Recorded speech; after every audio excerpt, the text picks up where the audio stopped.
All right, everybody. Rob Coldwell here, living well with Rent Well. Soon to be rebranding from property management and development to financial and inner freedom. I'm here with my man, Michael McManus. Funny story. A few years ago, Michael reached out with this company called McManus Holding Group. And my team got the inquiry and said, this looks like a scam, but we thought you should see it. And I'm like, that's definitely a scam. No, 100%. I'm kidding. I knew what you were up to, brother. Good to have you here. We're going to explain how we met, and what you've been doing in the short-term space, but also like the creativity that you bring to it, and some really cool things that I've learned. So certainly not a scam. We've had a nice, productive relationship over these years. Michael's, one of his companies does Airbnb short-term rental arbitrage, which is where you have a landlord, you sign a lease, you agree to a certain amount of rent for them, and then he turns around with his team and does short-term rentals. Yeah. And that's good to see you, my man. Loving the hair, loving the background. Is that real, or is that This is real. This is my studio at home. Yeah. I wish I had a space like that. Look at that. You could have. Do you play the piano? I do a little bit, but not well. I do it privately and for fun. That looks like a pretty legit piano. We painted it white. As you know, white is a favorite color of ours. Yeah. So someday I'll take lessons, but not today. All right. Yeah. So speaking of white. So this is one episode in a series. This is the first one, and what we're focusing on is the short-term rental space, the 1 to 30 day locations, legalities, finishes, and operations. And here's been the results so far in working with McManus Holding Group. So we have some rentals. Some of you know they're in Montgomery County. And Michael reached out a few years ago and basically created a win-win where we rent him some of our apartments. He turns around, cleans them up, furnishes them, and then you rent them on the short-term space. Yeah. Right. And he politely would say, Rob, I love the gray that you do. We use a color called popular gray with white trim. He said, for the next one, bro, just hand it to me with white walls.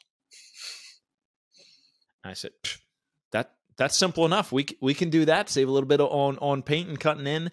So I'm going to jump right into these finishes. You would not recommend that across the board for all the short-term spaces, but can you kind of help us out with why you would choose that for that type of apartment and how it might be different for other types of apartments? Because and feel free to go into some of your background as a designer and the team you have with your wife, because we'll get a link to some of the inventory that you have, and you guys do, I just want to say, a phenomenal job in staging these and setting these up, and it's legit. So I hand it over to you, my friend. Yeah, no, thanks, man. I mean, I think white, it actually is pretty safe. Gray is the safest, right? Because you can do a lot with that, and it's not as sterile. But I think because we are creatives and we like to bring color into space physically, that just having a blank canvas was the best way to go, and an easy way to set ourselves apart from like the local competition that we were looking at. So when you're in a non-tourist destination like Montgomery County, you want to find ways to stand out, and you realize quickly that most of the people that are on Airbnb are just like homeowners who are renting out their place when they're going away, or it's like a spare room, like an in-law suite, whatever. So it's like all very homey and like, which can be very good, but it also means that it's typically not thought out from a design perspective, nor the perspective of a guest coming in and enjoying the experience. So that's why we liked white. But if we were, down the shore or in like, the forest somewhere, we could bring in warmer tones and we can really play with that and then use that as kind of the inspiration for the stuff we're bringing into the space. But our furniture and the art on the wall, which a lot of the art on the wall was created by my wife and my children. And I think my wife and I only did one piece together, but it's like colorful, and we're kind of like adding that personal touch. And we mention it, in our listings too, that people can say like, okay, this isn't just like some random factory, big company coming in. This is just a local family who's just trying to do something really nice, provide a good experience. Love that. So the distinction of, like, I heard professionalism. I heard like, it's clean. It's run as a business, but it's not it's more, it's not cookie cutter. And you've made the distinction in how you've set up these are apartments that we've done, and that it's not basically in somebody's house. You're in the in-law suite. Because when I think of those short-term rentals, and I've stayed in those short-term rentals, I never know what I'm getting. Like, there's no, it's like you said, it's an afterthought, and you designing it this way and then portraying it on the photography is like, no. We this is almost purpose built as a short-term rental, and you're going to enjoy your stay there. Right. Even like avoiding personal items. Like, there's no like locked closet with personal things, because a lot of people with vacation homes do that, which is fine and has its own place. But to go in and be like, this is a move-in ready apartment. I have some nice decor. I just bring my stuff. It's like having that hotel experience basically, but more secluded and personal. Got it. Yeah. So we mentioned, for the listeners that don't know, this where we have direct experience with this is in a town called Royersford. This is a town, if you look up, it's 4,000 people. It's quite small. Yeah. There is, you would not think, I was not thinking short-term rental there to begin with. Yeah. And what we agreed upon was basically a 15 to 20% premium on market rent that your company would pay. You guaranteed a 12-month lease. We said, we had the gentleman's agreement, like, hey, look, if the first 6 months aren't doing well, like, we're going to unwind some of this. Yeah. And that allowed us to do a few units together. So it works for the investor and the landlord because they're getting a slight premium on their rent. This particular building has direct access from the street and from parking, right? So that's nice. It's not dealing with a common area and coming across other tenants. How has it? So let's use the base rent of, let's say, $1,200 for a 1-bedroom that you then turn around and rent for, let's say, $1,400. What does that process look like for people that maybe aren't thinking of this outside of the vacation? I think everybody's thinking short-term rentals at the beach, in the mountains. There's usually water involved, right? Yeah. Vacation resorts. We're talking about infill sites, neighborhoods. How have the results been for you in terms of financials? So it definitely is going to vary in times of different times of year. So we have, like, January and February are typically slower. The fall and holidays really bring in a lot of people, and that was probably one of the bigger surprises, because going into Royersford was a gamble of sorts, because even though the numbers that we saw gave us confidence, we were still realistic with the fact of where we were and what it is. And I still question myself why people come to Royersford. But, we've had months where, we've made $2,000 profit. So I think as a whole, when you project out the whole year and you look back, you see that there's a pretty good chunk of a wiggle room. But then we just have to make sure that as we're going through the year, when we have our really good months, we keep that there for when the month might be slower, or we might have an unexpected repair, having to replace a piece of furniture, get new linens, whatever, and just try to be conservative. So it definitely, it varies, but I think as long as you have a really good listing and you are at the top of the competition around you, then you have a good chance of making it worth your time. Yeah. And then, so how we would work this is we would hand you over a fully renovated apartment. Yeah. And now we make the walls white. then you would come in and stage it Yeah. and do all the photography. You'd have a cleaner lined up. You'd have the linen service and all those things worked out. Am I right in saying it was like between a $5,000 to $7,000 investment? Yeah. To get each one. So this is like a 1 or 2 bedroom apartment. That's about what the financial energy was to get these set up. Yeah. I would say 6 to 7 is probably a little bit more accurate. But that's also us being careful of our spending, because we could have easily gone over that if we wanted to get, even better quality furniture. So it's kind of that balance between getting stuff that's going to last, but stuff that you're not buying for yourself and you want to last 20 years. Okay. So, and are you physically setting it up and not including your hourly wage, or is there a hybrid in there? Yeah, we do everything ourselves. So we go in, we come up with ideas, think about colors, and then we just hit the internet and we start doing research, looking for pieces, kind of get the main big pieces in the room, and then start kind of filling in the gaps from there. So it's a pretty tedious, approach up front, but then what gets easier over time is the little things. Like, we know in every kitchen you're going to have the same thing, so we already have those lists figured out. So that's the easy stuff. It's more the bigger furniture and the art on the walls and the rugs that are going to make the difference.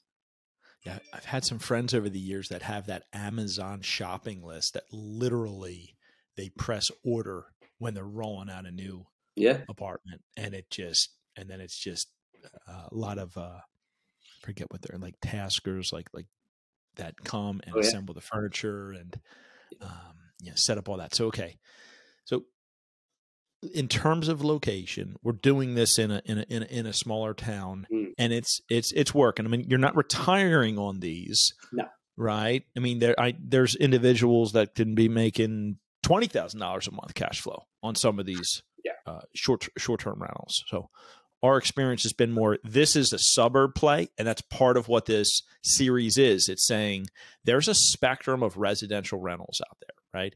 That same apartment that could be short-term rental, could be more medium-term rental, right? For traveling nurses. Let's say that's a pretty common one. If you're near hospitals, there's some families, God bless them, that need, they need 3 to 6 months, depending on what's going on with their family members. And then it gets into traditional 12-month. There's subsidized housing. There's insurance claims and that type, right? So we were fortunate, at least in Royersford, they did not have any special hoops to jump through in terms of legalities. No. Absolutely, if you're in Philadelphia right now, or if you're in these other cities, or if you're by the lakes, the Poconos, that was not a threat for us. Yeah. It is a threat, though, if it's not defined, right? Because if they haven't defined it yet, right, that becomes an issue. So is there anything else that you'd like to add in terms of the legalities that you've seen from your experience that people wouldn't be thinking of? Well, I think you mentioned it, which is like, if there is nothing defined, you have to be willing to take that risk. But sometimes they give you lead time before having to make the adjustment. But it was easy to stay away from Philly because every other week they're saying something different, and ultimately they want to push everyone out.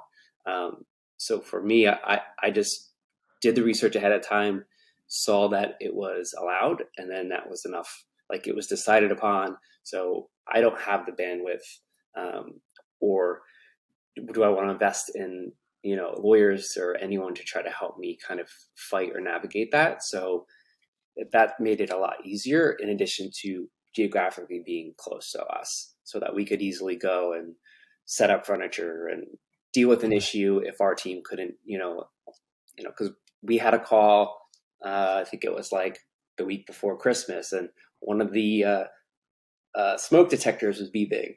And in your one apartment, your ceilings are like 12 feet tall. So it was an older woman, and she's like, I can't go get it. And I'm like, I got you. Came over, brought a ladder, and it was like no problem. She was happy. We got a 5-star review. She wasn't afraid for her life, and she could sleep. So that's another benefit. Got it. Yeah. So now we're getting into operations. Right. The last thing I'll say, though, for legalities is we'll put it in the show notes. One of Rentwell's clients that we manage some multifamilies for has some high performing, like build to short-term rentals in the lakes in Pennsylvania, and really doing well there. Very smart individual, right? Pharma exec. And he says that there's case law out there that's basically saying these municipalities are not going to, for long, if you have enough money to fight it, prevent you from doing what you want with your own home. Okay. So we'll add that to the show notes. There was, somebody did spend the money to fight it, and it was in the landlord's favor. This is still America. If you want to rent your property out for a night, if you want to rent it out for 10 years, you have the right to do that. So not getting into what's right or wrong. There is no right or wrong. It's going to be what's up to the municipality and those leaders to decide. And then we'll also do a guest on Philadelphia to get the latest and greatest there. I happen to be looking at a joint venture that involves some short-term rentals. That it's just, here's what I like. So you might say, like, why, Rob, why are you even doing this with all these apartments and all these other ways to rent? I like the diversification of these, right? I think that they're good for small towns because my guess is if you're coming in to visit, you're not filling up that refrigerator and making all your own food. You are eating out in the local town, right? Maybe you're doing some shopping. You're more of a tourist mindset. Maybe you're exploring. Maybe there's the Susquehanna River there where right down the street you can rent a kayak and go kayaking. And I like to bring the mix into the towns that we are investing in. And they're super nice, super clean apartments. Yeah. That the risk from a landlord with a good operator like you, it's not on my I can't fall asleep at night list because I'm thinking about how you're going to leave me the apartment in the future. However, I have very close friend who tried this. It happened to be in an area of Philadelphia with not a solid operator, and it turned really it didn't end well. No. Didn't do the right. It was like kind of the party house and lots of holes in the wall and all that. And he just had to stop those operations. So how are you operating these? Are there any hacks that you can share with the listeners? You have multiple other business facets going.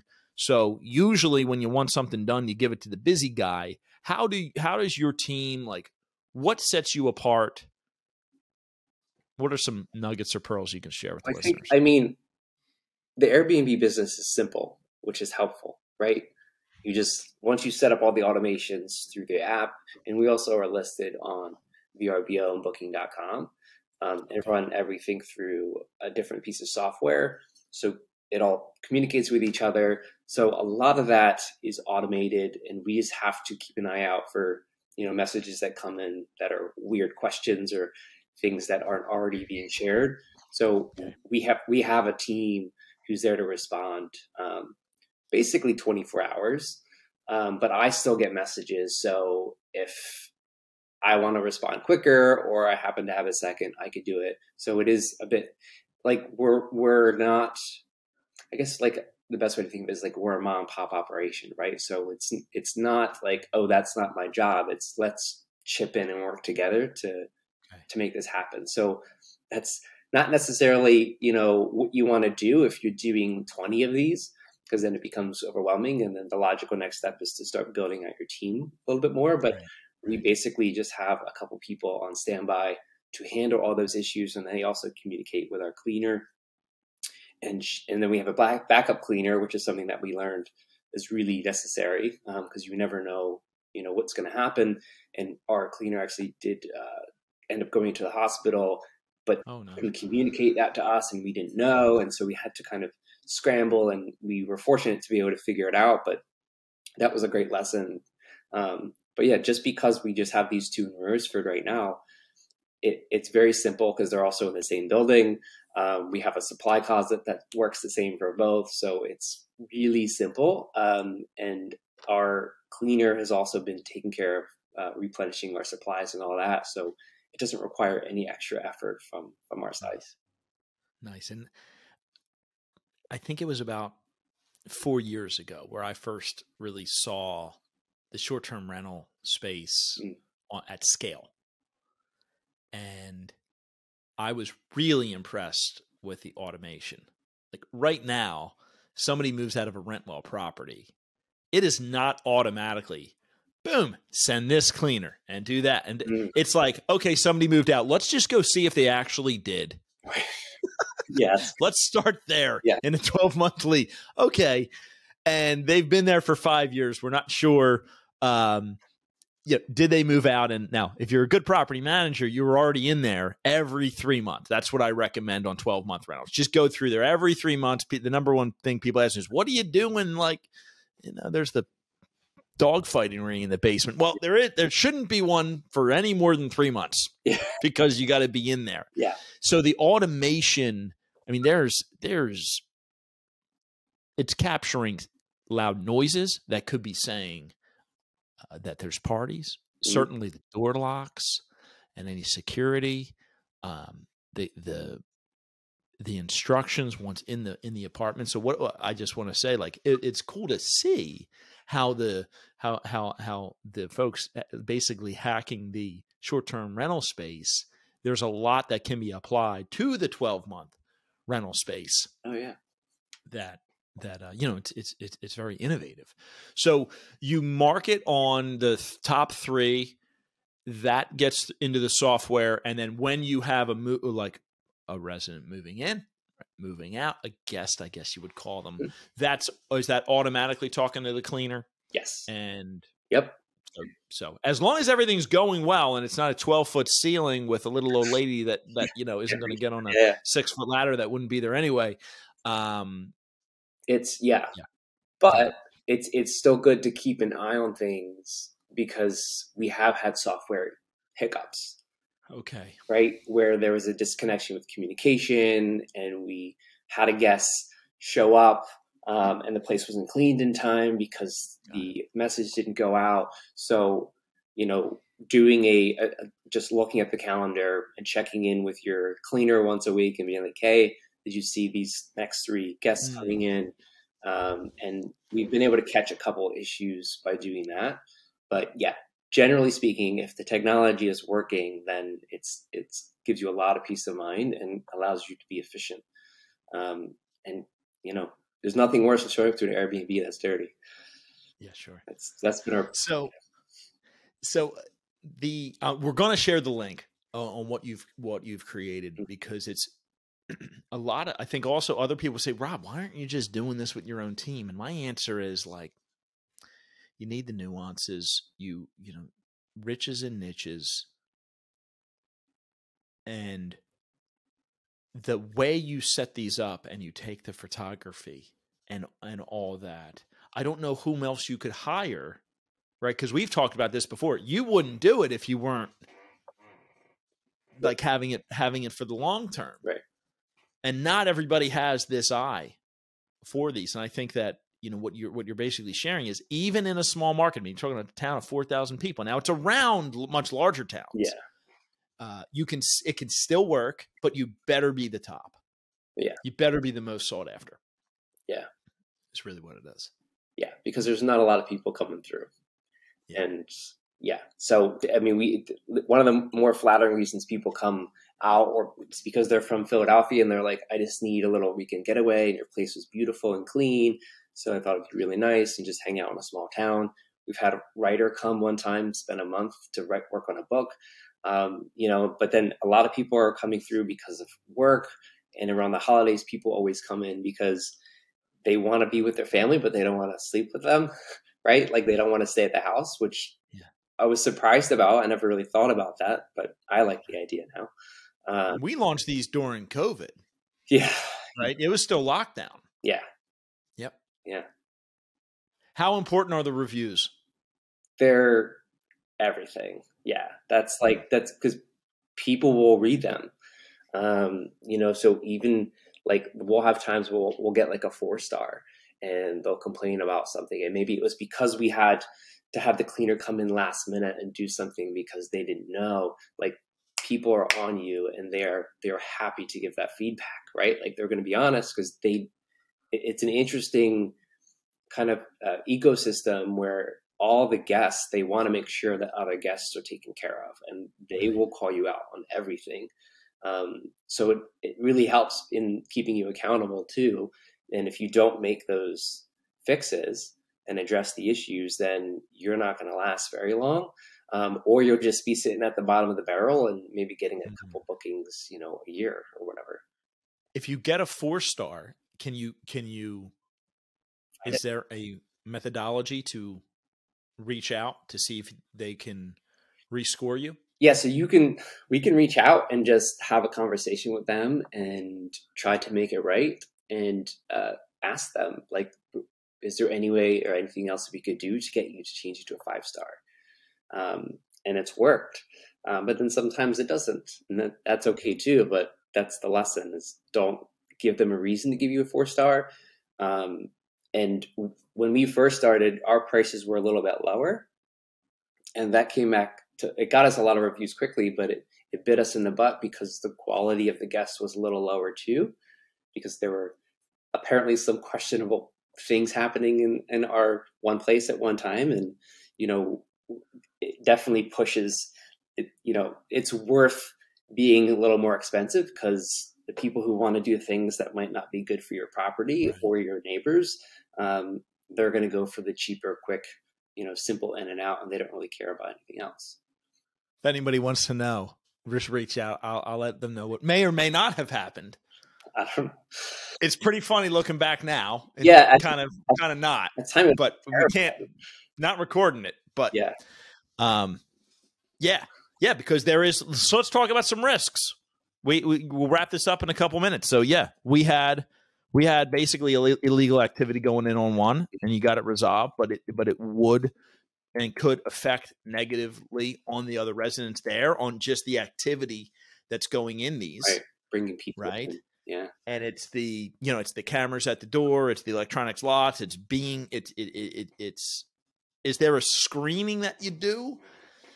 Or is it really just whomever wants to book, and you see if they have any reviews? Yeah, what are the red flags to look for? If they are brand new to Airbnb, okay, and they have no reviews, that's okay. Like, if we want to be really safe, then we just turn them down. Okay, that's the safest thing to do. And then obviously, if you're reading the reviews and there's anything even questionable, then you take it seriously, because hosts also want to protect other hosts at the same time, right? Like, I don't want anything that's happened to our place to happen to anyone else. So like, if it's coming from like booking.com or VRBO, that's also, that makes it a little harder, because you can't really kind of vet that. So it's a little bit, so you can then look at what are they communicating? Like, we ask them through an automatic message, like, what brings you to town? What are you going to be doing here? And just try to strike up a conversation. And by the language they use, or maybe how short it is, or the lack of punctuation or whatever, you can draw your own conclusions, which may or may not be fair, but it all goes back to ultimately just protecting the asset and the experience. Got it. Because they're not going to just say, I'm running either a brothel or a meth lab. Right. Got it. No. Yeah, makes sense. No, but I mean, yeah, go ahead. So it's lucrative. I don't see a downside when it's set up well, with good intentions, and from the investor's perspective, I like the diversification of it. And if a 20% increase in rents, right? Because you have to make it worth something for the landlord, right? To take on the risk. And that seems to be a number that works. I've been really happy with the relationship. Just wanted you to really appreciate your time coming on the show and sharing some of your experience. I think at this point in time, you're good with what you have in terms of the short-term rental space, right?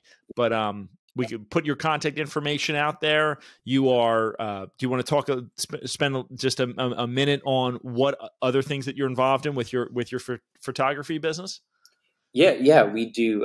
We're photographers, and we have a video business, and then also a photo booth rental business.